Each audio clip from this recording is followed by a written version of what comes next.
It may surprise you to know that the formation of the very popular Taradale Club was considered to be part of a Taradale Rotary Club project.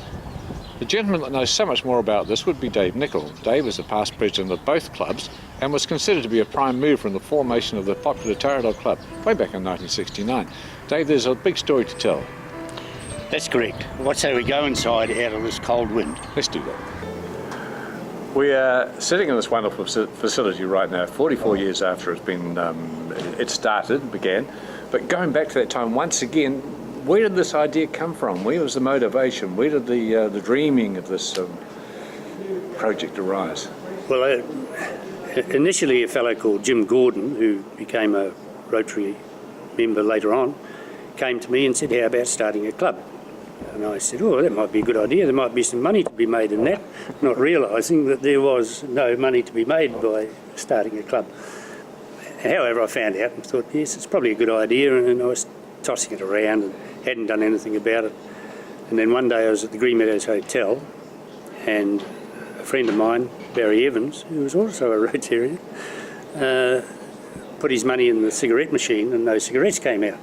So I went to the lady behind the bar and said, Erin, the cigarette machine didn't work. And she said, uh-huh. And there was a fellow there called Doug Ducker, who was a really nice guy. Doug was the bar person. And Erin disappeared out through into the other bar. And we waited and we waited and we waited.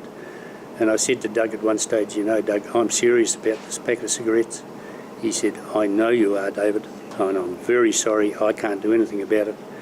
And finally the apparition appeared and went and opened up the machine and said, you are quite right, it is jammed. Thank you, Erin. And I thought at that stage, we don't really have to put up with this, although it was a good hotel and all the rest of it, and we certainly didn't knock the hotel when we went to the commission. We spoke highly of the hotel, of the hotels in the area. We just said we wanted our own place. But that prompted me to get moving, and I did. I had the idea and took it to the committee. The committee agreed to take it to the directors, and they said yes, we agreed to helping with the Taradale Club, but it's your baby, you carry on. So from there, and I asked any Rotarians that would come on the committee. I went to the JCs and asked any of them if they would come on, and to the Lions Club, and got one or two from each of those. In fact, one of our original committee members just died recently, Ted Erb. He was the union secretary out at the freezing works, and he was a bit of a pain in a way because he wanted all his freezing workers to be members, and some of them weren't all that desirable. So Dave, how did it all start? For example, how many club Rotarians would be on your establishment committee? There was about 4. When I I took it to the club and asked who wanted to come on the committee, Gil Cooper. Gil was my vice president for many years, and very unfortunately was put out in an election. And Brian McKinlay, who was a member then, and Brian Dillon was not a Rotarian, became a Rotarian later, but he was on the original committee. And I think Jim Gordon, but Jim was not a Rotarian either. So it's probably only about 4 that actually came onto the committee, but every Rotarian forked up $10 when we asked for to the initial member. Another Rotarian that was involved and who took the minutes for us until I was able to talk Richard Ellingham into becoming the secretary was Doug Rees. And Doug never joined the club but was very good and took all the minutes of the early meetings. Dave Nichol was telling us about the formation of the Taradale Club and the important part you took in that involvement. Gil, can you explain that for us?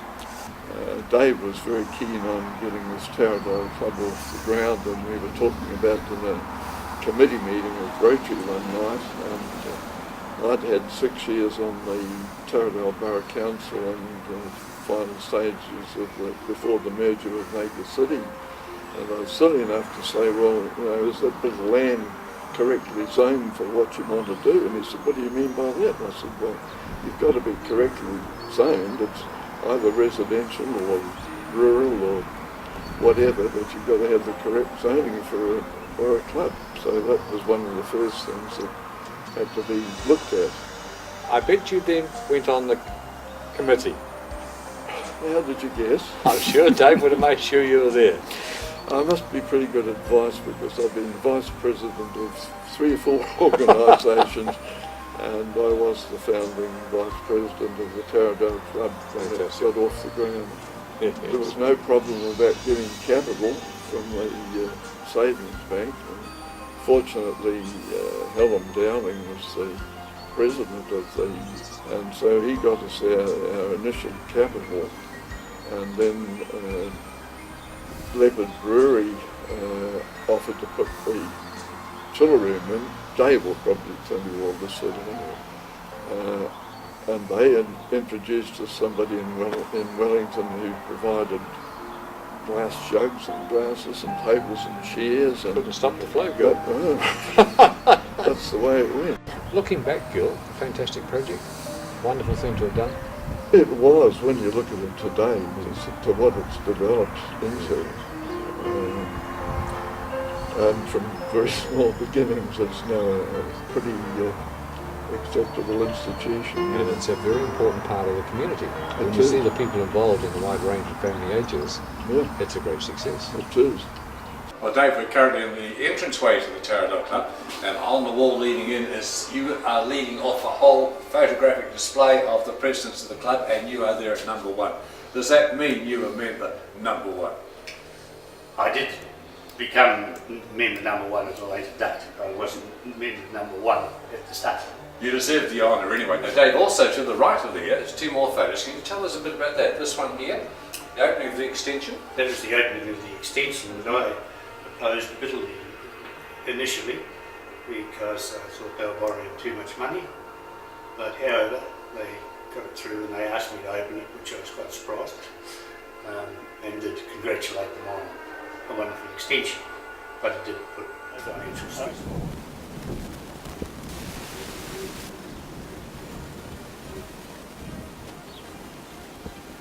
So, David, what land did you buy and how did you acquire it? Well, land, of course, was one of the big stumbling blocks because we had to get a block that the authorities would allow us to go on, and there wasn't many blocks within the Taradale boundaries that allowed for that. And we'd looked at a number of sites. There was a big block over there, and there was anyway, one day a fellow called Jackie Yeon came into my factory and he said, "Are you boys looking for some land?" "I've got a piece." And with that we came down and looked here, and here was this lovely 5-acre block of land, and just ideal. It was within the city boundaries. It was no good to him much because it was all saltweed, and we arranged to meet on a Saturday morning, and I took Richard Ellingham with me and a fellow called Ted Wilhelmsen, who was a friend of Jackie's, and he said, "I'll come down and help negotiate." So we went, and Jackie lived just over there somewhere. I don't quite know where the house is now. And we sat down on a Saturday morning, and he said, "I want 15,000 for the land." Ted Wilhelmsen said, "Oh, maybe you could do it for the boys a bit cheaper." And he said, "No, 15,000 is it." And we said, "Well, we'll buy it on conditions we get a charter." He said, No, you boys will get a charter, you buy it." So Richard and I looked at each other and said, "Well, if we don't get the charter, you and I will buy it." And unfortunately we got the charter because within about 4 or 5 years it was worth 75,000. But no, that's how it came about. And then Jackie pulled out a bottle of whiskey and some peanut butter jars, and we sealed the deal with a glass of whiskey at 10 o'clock on Saturday morning. Very appropriately, Dave. Well done.